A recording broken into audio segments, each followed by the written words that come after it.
This week's lesson is on carrying capacity. And what I'd like you to do is look at a real-life study of carrying capacity that happened in the United States out in the West in the early to late 1900s.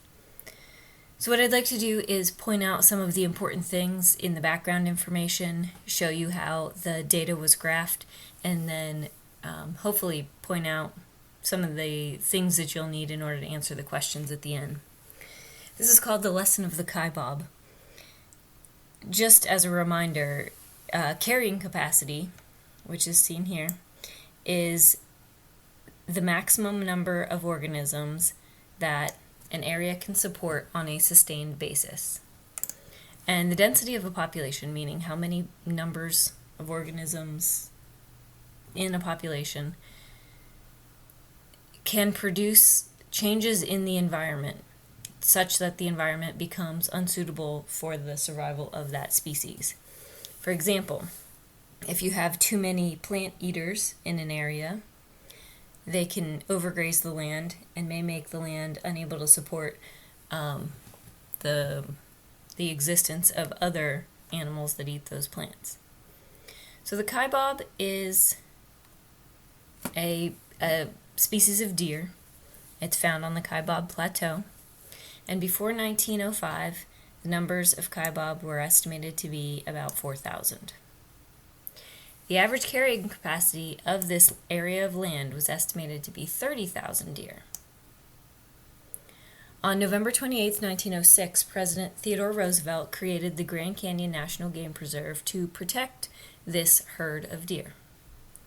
Unfortunately, by this time, the Kaibab forest area had already been overgrazed by sheep, cattle, and horses.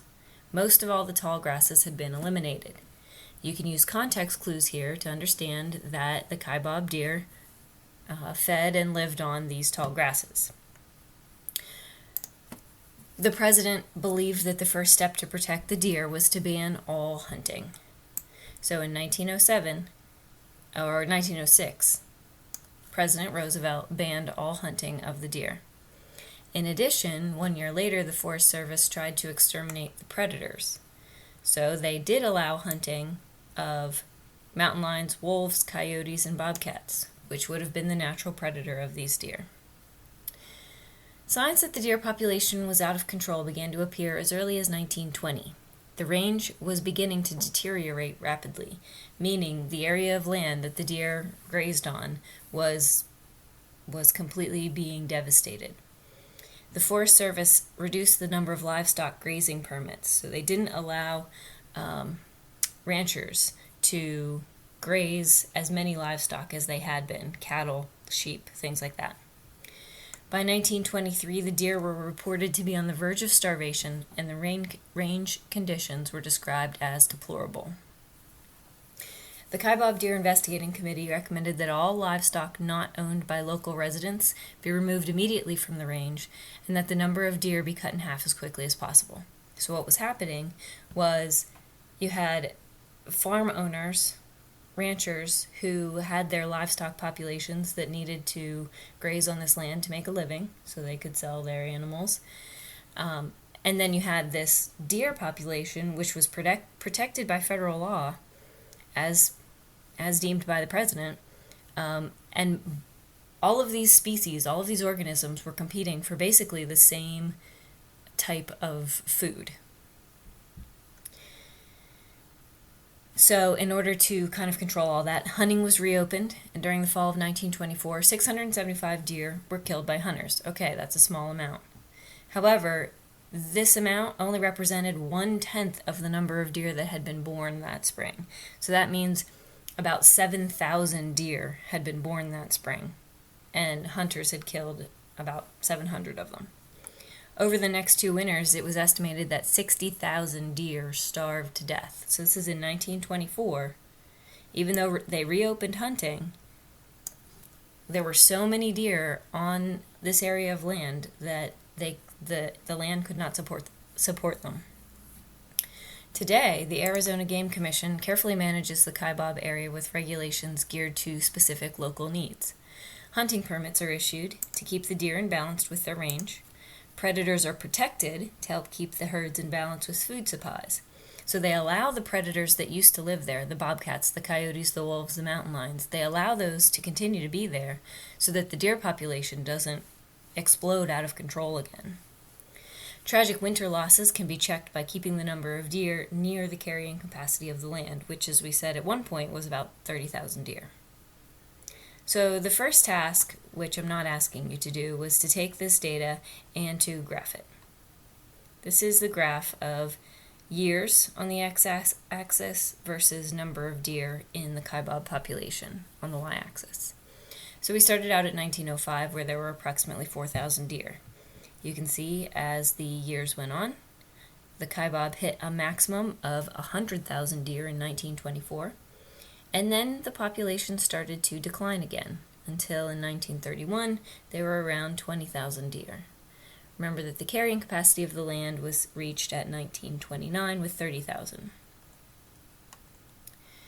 So if we take a look at the questions, it says during 1906 and 1907, what two methods did the Forest Service use to protect the Kaibab deer? If you go back up here to your background information, and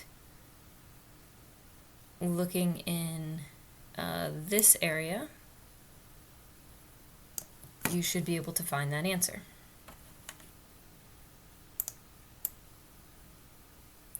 Question 2, were these methods successful? Use data from your graph to support your answer.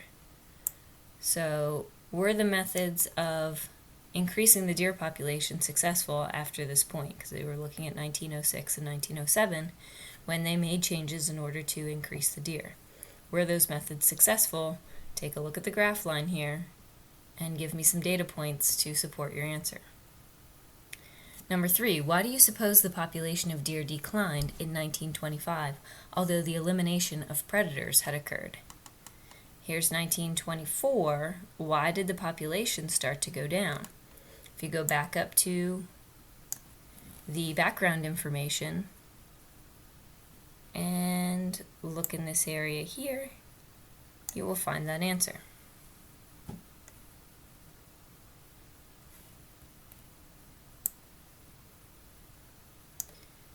Number 4, why do you think the deer population size in 1900 was 4,000, when it's estimated that the plateau had a carrying capacity of 30,000?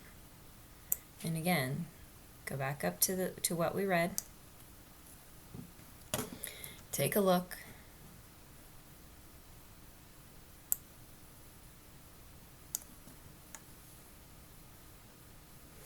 There, as well as here.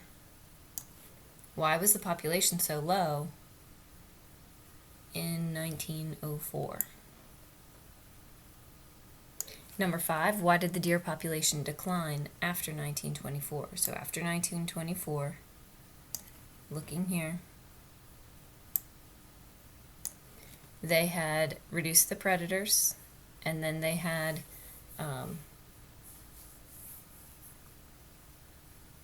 reduced the predators, or they had killed off the predators, and they had eliminated hunting of the deer.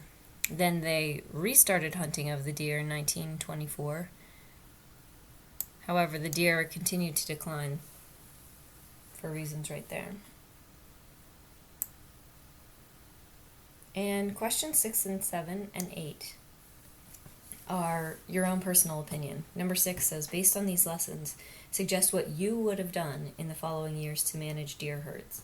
In 1915 and in 1923, what steps would you have taken? Number 7, it's a criticism of many population ecologists that the pattern of population increase and subsequent crash of the deer population would have occurred even if the bounty had not been placed on the predators. Do you agree or disagree with this statement, and tell me why? So to restate that question, population ecologists, scientists believe that the deer population would have gone up and gone down even if they hadn't taken away the predators like the mountain lions and the wolves and coyotes and things. Do you agree or disagree with that, and tell me why? And number 8, what future management plans would you suggest for the Kaibab deer herd? because it still exists out there in Arizona. How would you maintain an even number of deer? Remember to, when you submit your answers, to copy and paste them, including the question numbers, and make sure you save your work in a Word document.